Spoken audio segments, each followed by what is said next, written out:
I don't know where to begin. This happened a few years ago during Easter. I'll try to be as direct as possible because I really need to tell this, even if people think I'm crazy. At the time, I lived in a small town, the kind of place where everyone knows everyone, where things seem quieter than they really are. But that Easter, something very strange happened. A mystery involving Easter eggs. But they weren't regular eggs. The story starts with a school project. It was a tradition at my school to hold an Easter egg hunt in the field. And this year I was one of the organizers. I was about 17 at the time, so I was a little too old to participate. But since I was helping, I was in charge of hiding the eggs. I didn't know it would be the last time I'd do that. The Easter egg hunt took place on Easter weekend, but that Saturday morning something peculiar happened. The eggs I hid weren't exactly the usual ones. In fact, I didn't buy them. Someone asked me to do it. A member of the community, Mr. Donato, an old man who always stayed at the back of the church and seemed to be behind everything that happened in the town, asked me to hide some special eggs for the hunt. He told me they'd be different, that I shouldn't worry about what they were made of, but that they were just for the fun of the children. At first, I didn't pay much attention. I was more focused on the task than anything else, and in the end, I didn't question the odd request. What scared me was the condition of the eggs. They were large, larger than normal, and seemed unusually heavy. The shell was shiny, but with a gold-greenish hue, as if something was moving under the surface. I couldn't shake the feeling that something was wrong, but I followed the instructions and hid them. The day of the hunt arrived, and the kids were excited, running to find the eggs. But after a while, one of the girls started screaming. She found one of the eggs, but when she picked it up, it cracked. When the shell shattered, I heard a strange sound, like something more than an egg breaking. It was a harsh sound, almost like glass breaking. I didn't think much of it at first, until I saw her crying and running away. I went after her, thinking she was just scared. But what I found made me freeze. The girl was crying in fear, pointing at her hands. When I looked at them, I saw they were covered with a sticky, dark substance. I thought it was chocolate, but it was thicker. It wasn't chocolate. It was something else. Viscous. She said the egg bit her when she tried to break it. At first I thought it was a joke, just trying to scare the other kids. But then I saw more children running in panic. When I went to the place where the eggs were hidden, I saw what no one wanted to believe. The eggs had broken on their own, as if some invisible force had cracked them. But what came out of them wasn't sweet, like Easter eggs are supposed to be. Inside, there was a dark, rotting mass, like spoiled meat, and something was moving inside them, as if it was still alive. The children who were closest to the eggs were starting to get sick. Some vomited, others were trembling uncontrollably. I knew I had to act fast. I ran to the church to warn Mr. Donato, but he wasn't there. He was always there, taking care of the organization. But that time, he was gone, as if he had disappeared. The whole town was in panic. In the following days, several children fell ill. It wasn't a common flu, but something much more serious, something the doctors couldn't explain. The eggs were everywhere.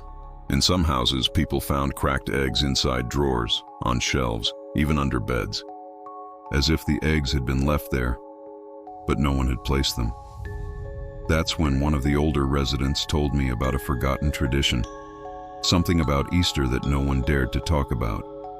He said that many years ago, the town had made a pact with an entity, some kind of Easter god or something like that. They offered sacrifices, not blood, but something symbolic, like the eggs. This happened so long ago that no one remembered it, but the pact was real. It turns out that when the town started modernizing its Easter celebrations, forgetting the tradition and the rituals, the evil was unleashed, and those eggs, well, they were part of it. A way to reconnect the town with that old evil. And after that, I don't doubt anything. I don't know what happened to Mr. Donato or the eggs after that.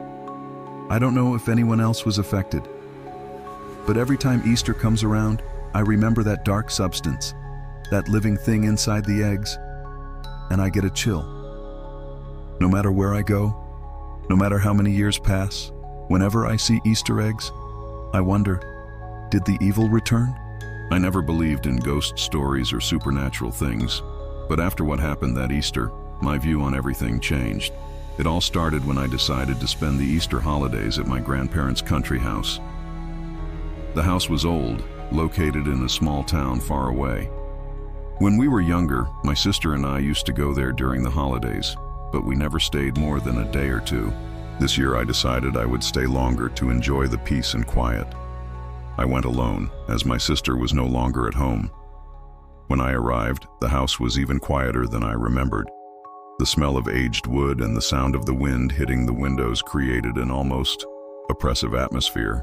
Still, I thought it would be a good chance to relax and forget a bit about my routine. On the first day, right after I arrived, I explored the house, just like I used to when I was a kid. My grandparents' house was huge, with several rooms and a big attic that had always fascinated me. But there was something different this time. A strange feeling in the air, as if something was watching me. I decided to check the attic. When I went up, the door was locked, something that had never happened before.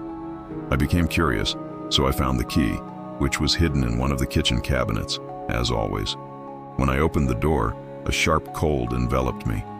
The attic was covered in dust, but what caught my attention was a large box in the center of the room. It seemed to have been left there for a long time. I opened it, and inside I found a series of old Easter eggs. But they weren't ordinary eggs. They were made of dark ceramic, almost black, with symbols carved into their surfaces. They were beautiful, but at the same time, there was something wrong with them, as if they had been made for some kind of ritual. I didn't think much about it at the time and put the box back where it was, but a sense of discomfort lingered with me. That night, as I tried to sleep, I heard noises coming from upstairs.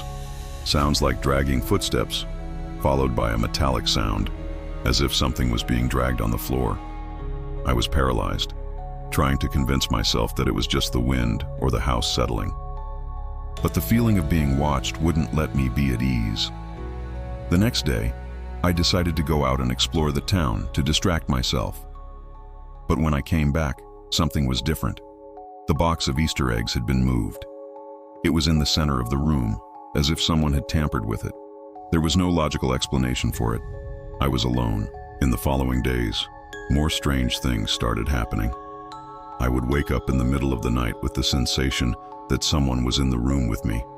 And the eggs, I would find them in places I hadn't left them. First in the living room, then in the hallway. I would find them everywhere, but no one else was in the house. I went to the library in the house, where my grandparents kept old books about the history of the town. That's where I found a diary. It was old and worn out, but what caught my attention were the notes from one of my ancestors. They spoke of an ancient cult, an Easter cult that worshipped an entity that fed on human souls. The cult used ceremonial eggs as offerings, eggs that were used to attract the entity on a specific night, Easter night. I was in shock. The coincidences were too much. The eggs, the noises, the feeling of being watched, it all seemed to fit. Each night, the presence in the house grew stronger. I could hear whispers coming from the walls, and the eggs started appearing more frequently. But the worst was yet to come. On Easter night, I was awakened by a deafening sound coming from the attic, as if something was trying to escape from there. I went up the attic stairs, and as I looked up, I saw a dark shadow moving quickly. Without thinking, I ran up there, but when I opened the door, everything was calm again. The eggs were arranged in a perfect circle on the floor. That's when I saw something that made me lose my sanity. In the center of the circle was a small figure, resembling a child, but with completely black eyes and wax-like pale skin. It was sitting in a fetal position, trembling, and as I approached, the figure lifted its head and whispered my name. I froze, and before I could react, it vanished. The air grew heavy, as if all the energy from the house had been drained. The next morning, I didn't know what to do. The feeling that the house was alive, that something was feeding on me, left me paralyzed with fear. I couldn't stay there any longer. I gathered my things and ran, not looking back.